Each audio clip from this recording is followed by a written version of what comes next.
Welcome to the Global Exclusive Podcast. Today I'm joined by Dream. Say hi, Dream. Hello.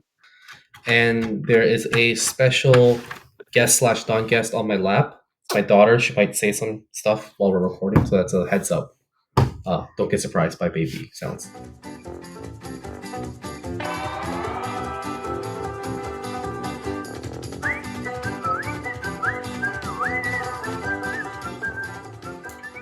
But unlike Gumi, who decided to copy paste just the event and nothing else, do we have anything else in store? I don't think we do. No, to be honest, it's No, just I you and me think today.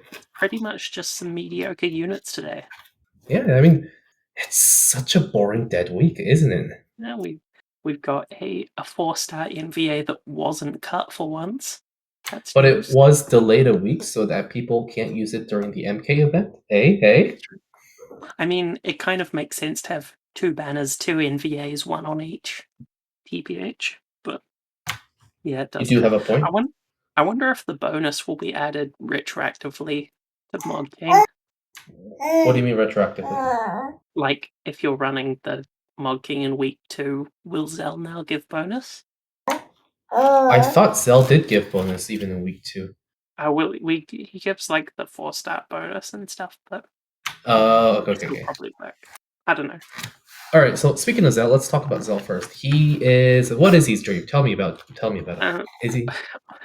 I think pretty much all of the units this week are just kind of SLB unit finishes. I mean, Zell is not good in my opinion, to be honest, to put it simply. Why do some people think he's good? I don't know. I feel like I've seen a lot of people putting importance on like saving copies of Zell and stuff so you can get him high EX level, but I guess that's purely for like event bonus and maybe the EX stage if that's limited to FF8 units. Because like his attack is not high, his passives are true dual wield, so he won't gear that well, and his SLB has a fairly low mod, 230. It does buff like his other skills. Yeah, that's like 475, Yeah, right? yeah. So he can do like a quad cast 500 and a little bit because they're really like they're Doesn't 4-star base he? mods. Does kind of have the same Squall situation where you kind of could just stack a whole fuck ton of flat attack on him from the card, from. You can get a decent amount on him, but like his bases are just a lot lower from being a 4-star base, and Oh, that's sad. yeah, it's still just I don't think we'll end up that high, and even then the mods are still kind of meh. So he just doesn't seem like he does a lot of damage Yeah. from the Okay. initial calcs I've done.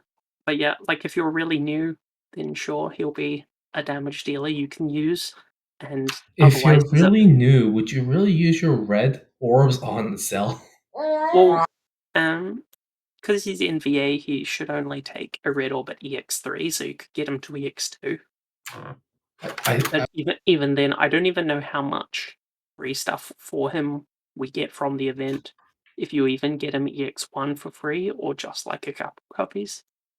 I've said this before, but right now in the game, it's harder to pull on 3 and 4 stars than it is to pull on 5 stars. Yeah, you're not that likely to get like tons more copies of him, but sure, he might be serviceable. But yeah, really, I'm struggling to see him as anything more than an event bonus unit and a unit for the EX stage if it's locked to FF8, which I'm not even 100% sure it still is.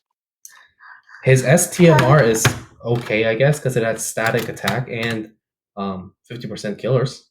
I think the static attack is specifically for Zell FF. only. Oh, is it not even just FF8? No, It's not I don't. Yeah, I don't think it's all FF8 units. I'm pretty sure it's just Zell. Okay, So that's sad. great. And his Okay. TMR gets an upgrade with the event, but it still looked pretty average. Yeah, it's like 128 attack fist, right? I think it goes up to like 180, but it's still just like a one-handed fist. Yeah. So One-handed is so 2019. having a large amount of baby added to this discussion. Is she being too talkative? It's certainly coming through quite a lot.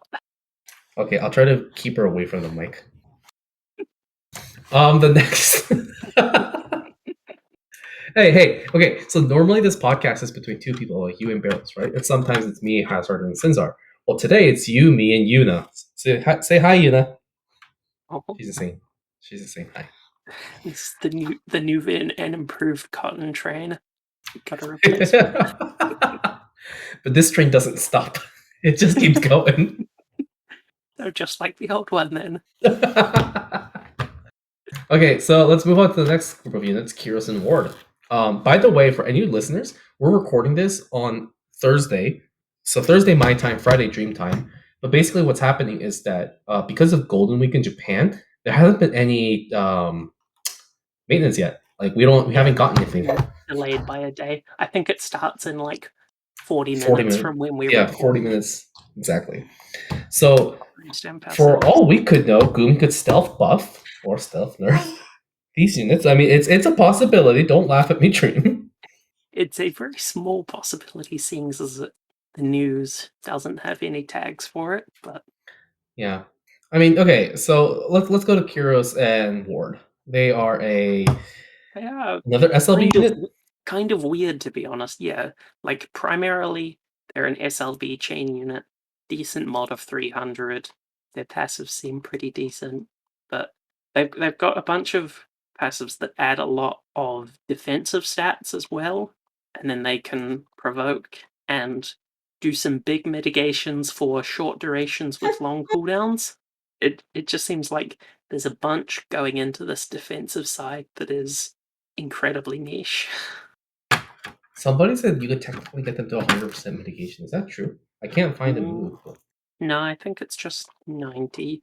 Well, their general plus magic mit would be 99% magic mit, Mm-hmm. effectively.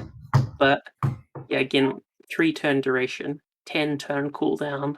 So it's not like you can maintain it. So it's like if you need an emergency bulk provoke tank for a turn very infrequently, that's their use case.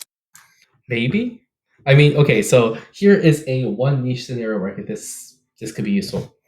You need a provoker that can provoke again if your tank dies in a cow battle, but it's only one turn they need to provoke because the next turn your tank will be up and covering again. As long as it's purely like magic damage. Like yeah, it's like Exactly, no physical damage. it's not completely useless, but it's weird and not very useful.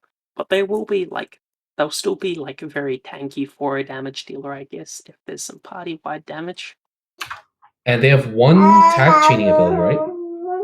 Um, they have 2 tag chain abilities that are pretty much just element swaps Oh, water and of wind. each other. Okay, I see it. Yeah, though one does imperil, one buffs some element resists for themselves. Sadly, not the party.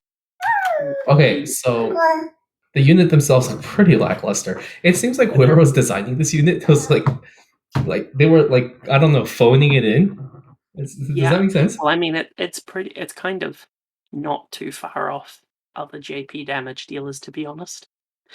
They've weirdly got the standard 30% amp removed from their Grandis, so they have no personal amps. That's fun. All right, let's talk about their But yeah, TMR like, first yeah, in because general, though, like, the mod's okay. Their attack stat is pretty decent with the flat stuff they can get, but it's not going to be breaking any records or matching the top tier. yeah, and again, like this is such a bland kit. I fall asleep even thinking of talking about it. But we could talk about the TMRs and STMRs because I think at least that's a bit weird and interesting. Yeah, So let's talk about the TMR first because it's a two-handed spear, right? yeah. Well, just in comparison, both their TMR and STMR are two-handed weapons, so they cannot use both at once. And they Which don't is even so weird. I like seeing just the TMR STMR, I was like, oh, they're a brave shift unit. They use a spear in one form and a dagger in the other. But nope. SLB. Something feels half baked about this kit or this unit in general. It feels like it was supposed to be a brave shift unit, but then they ran out of budget midway. It's like, okay, we're going to shift to an SLB unit, but not change the TMRs It and is just STMR. a little strange. Yeah, even for ALM standards, it's a bit strange. But the TMR is actually pretty decent. Like I know we have a lot of good two-handed spears, but this one has two killers on it, or a killer on it, 100% It, killer on it. it is kind of low attack for like a primary offensive weapon, but yeah, if you're like not gearing killers very well, Dragon Killer, then it could be pretty decent. And for some reason, if you ever need that HP barrier, I guess. Yeah, I think that's for them exclusively. Oh, is it? Maybe. Oh no, the HP barrier seems like it's for everyone. Yeah, so the one that's exclusive is the flat stats and the HP 300%. Yeah, so that gives them a lot of defense HP and static defense, as well as some static attack. But if we move on to the STMR, it's a 200 dagger. I don't know if we've had 200 daggers before, did we? I think we might have had some, but I don't. We haven't had like a high attack one yet. I don't think. The image of a 200 dagger is kind of funny. Yeah, but yeah, like in comparison to the spear giving defense and like a big block of stats, this one gives spirit on the side and evasion. And different healers. Yeah, so I guess it's like weapon options for them, whether they want to be like more physically bulky or magically bulky. It's kind of weird, but yeah, like we now have a two-handed dagger for anyone who really wants it. Cool. Are 200 daggers just called swords? Very, very short swords. That's not what my wife said. Okay, I'm so sorry. You wish. So they also on the dagger they also have a decreased cooldown ability timer by 10 turns to caster. What the hell is this? Somebody has to explain this to me. Well, it's so that they can actually use their own cooldown ability on turn 1 instead of having to wait till turn 10. So is it any cooldown ability or just a specific one? It's for them only. Okay. Yeah. But I think, from what I've heard, the one sort of not immediately obvious thing is this will also I think it should refresh their cooldown whenever their SLB charges, because SLBs like being charged is secretly a brave shift basically in the code that's just automatically forced. What? And yeah, and that's the cooldown reduction is on an auto cast that's upon start of battle, revival, or brave shift. So thinking about it, actually, if they're EX3, you can maybe no, I don't think you can quite have full uptime on the cooldown itself because it'll You'll be missing a turn, I think. there'll be a turn of downtime because you can only use either the SLB to start the 3 turns again or the cooldown itself. I'm just thinking. Maybe, like, if you didn't start it immediately, but always cooldowned the turn after the SLB, you could get full Then you uptime could EX3. You wouldn't have it done on turn. You have to skip using turn 1, right? Yeah, you couldn't use it turn 1, you'd have to use it turn 2. That's interesting. Or actually, Okay. wait, no, because you SLB on 3 at EX3, yeah. So it'd cool down on 147, SLB on 369. It's like, well, everyone should pull for EX3 Kiros and Ward now to get that 99 As we say this, mitigation provoke tank only. Yeah, as we say this, I can already see Trap and Cognics like pulling so deep into Kiros and Ward. As if they wouldn't anyway. We love you, Trap. Maybe not Cogs, but we love you, Trap. Oh dear. Okay. Yeah, we have solved this unit. Yeah, we did. This is why we're supposed to pull for it. Yeah. Dear. We have solved FFBE. Game solved. Oh, the next thing is the vision card. It's pretty basic. It's a 100 attack card. Why? Okay, at a certain point, they would start giving out more 110 cards on even 115 cards. I know most of them are premium, but like is JP still being very stingy with their cards? They seem to be weirdly rubber banding because, like, I think more recently JP have started actually power creeping cards a bit. Like, I know Roos and Nelika's card had 140 base attack, but like the active abilities were terrible. They were just LB fill rate. And then Titus's new premium card is 150 base, but only 300 flat instead of 500 like Cogs. So I don't know, it's a weird spot. But yeah, like it's alright. The FF8 physical units obviously want it for the 500. The rest of the units don't care. And does Laguna and Kiros and Ward share a card? I'm pretty sure they do, right? They have the same card. So get either one for your Squall, I guess, if you really want to. Alright, this is our transition to Laguna. Here's the Yeah, it's a smooth transition. Basically, we have here the next iteration of the 145 Imperial gang, this time in water. So this is a water Roggen. I think Yeah? Or Laguna water most Tyvus? Is it no, water Tyvus? Laguna most closely matches Tulian, Okay. because he has a weapon Imperial on his SLB. This time it's back to guns, joining Did I say lightning and Tyvus? I meant moves. Tulian. Yeah, I was wondering. I was like, where do you get Tyvus from? I always get the two of them confused. They came out at a similar time. They look very similar. I don't. I don't know. To me, all these season 4 characters look so much the same. Like it's not even. Yeah. Julian literally has like calf tassels. Can't forget that. Listen, don't talk to me about this. Just go roll along with it, and Okay, fine. let's talk about his kit. He's another SLB unit, right? Yeah, I mean it's the same formula of 85 attack and magic, 87 defense and spirit on the SLB, 145 Imperial, a Grandis with 88 defense and spirit magic brick, the usual JP Grandis that provokes some 80 to 83% breaks on demand. Yada yada yada. You've seen it all before, basically. So what you're saying is people should skip.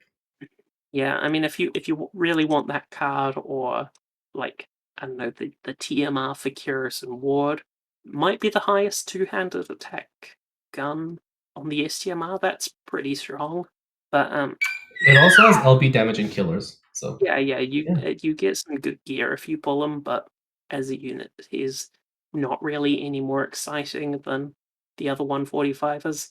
Probably does the most personal damage out of that crowd because he just has better passives and gear and stuff, but still not going to be top tier or anything. Who's our best water damage dealer? Um, I mean, water specifically might. I don't actually know if we've gotten a new one since Tifa, but like plenty of elementless damage dealers can use water if you want. I guess, but it's just like the thing about I don't know, like Roggen. There are big light damage dealers that But you yeah, would use no most. one's really favored water for a while. Yeah. Yeah. Is the new Titus in JP water? Yes, new Titus is JP, and I think new Balthia favors water as well. Balthier Though favors water, but isn't his big locked. damage is from He's his not locked to elementless. it. Yeah. Yeah.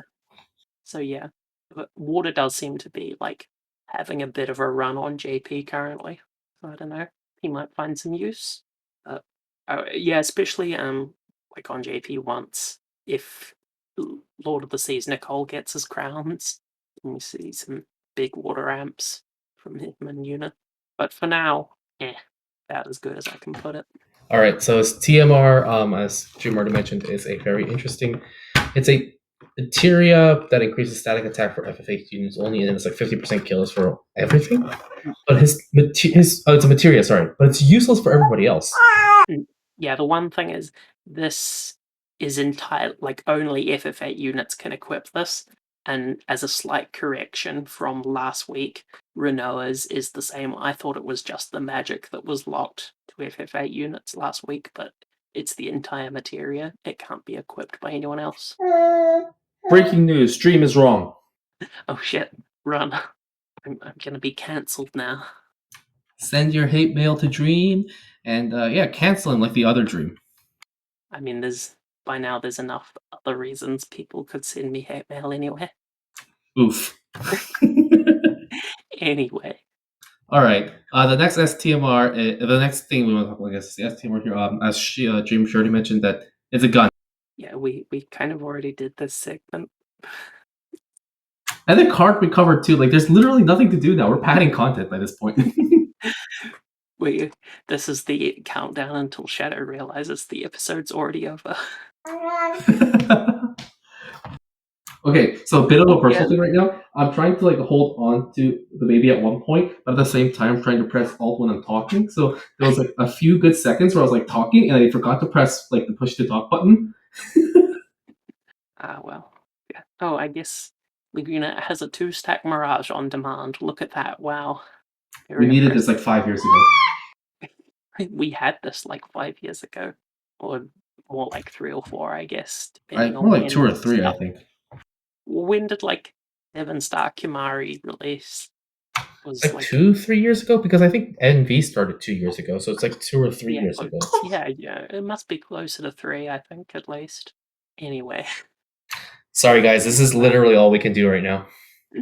Yeah, I mean, content-wise, there's just the EX battle for the crystal, and like The only other raid, content I guess. we can probably think of is guessing next week. Dream, if you were a betting person, what would it be? Well, where are we at event cycle-wise? I think technically Is Clash next week? No, it's too. Clash just ended. it's DV next week. And this one's a regular DV. Do we have? There's no more FF8 units, I don't think. I don't know. Is like FF1 next on the schedule, or like a collab? Who knows? Is FF1 your bet? Yeah. If it's not like some kind of collab or global exclusive that couldn't be predicted because it's not a regular thing, then yeah, I guess FF1 would be next. You're talking about like the wall FF1, not the FF1/FF4 thing with Rain and Lassel, right?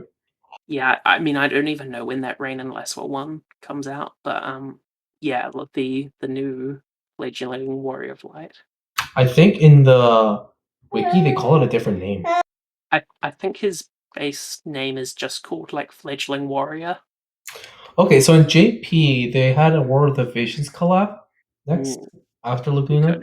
We already got Venera though, so who knows? But like, But we're still missing King Long, and I think their veneer is slightly different than ours. yeah, very different. Yeah, But and so we could get it's not veneer like crowns or EX upgrades at least. I guess, but like they can't release that the JP Venera as a new unit to pull unless they just gave her kit to someone else, but which could happen. Yeah. Yeah, I could see it being some form of the War of the Visions collab as well. Speaking of War of the Visions, Hazard got me so fucking sucked into War of the Visions the last 2 Oh weeks. dear. I'm deep into it. I am so deep into it by this point. Oh no. You poor thing. Yeah, straight up, Hazard and I could start a War of the Visions podcast and I could talk for hours. Oh no. But I think my bet is the War of the Visions passing. collab. I think if it happens, oh my god, my Lapis is not safe. Yeah, I mean, if it is going to happen, like next week is a decent candidate for it. But we'll see. The biggest thing from that update though is that you can consume all arena orbs at once. Oh, is that this one? I hope so. That was that update. That was that update. So I hope it's that. all right. That was with the FF1 by the looks of it. Oh, you're right. So it might be a bit later, but hopefully we do get that on time because that might actually make me do arena again. I have not done it in weeks. I haven't done it in years. What are you talking about? Well, probably months at this point, at least. Well, that's all the content we have today. Cue the chocobos, Yeah, I think. let's just finish this up. Yeah. Barrels, please edit this.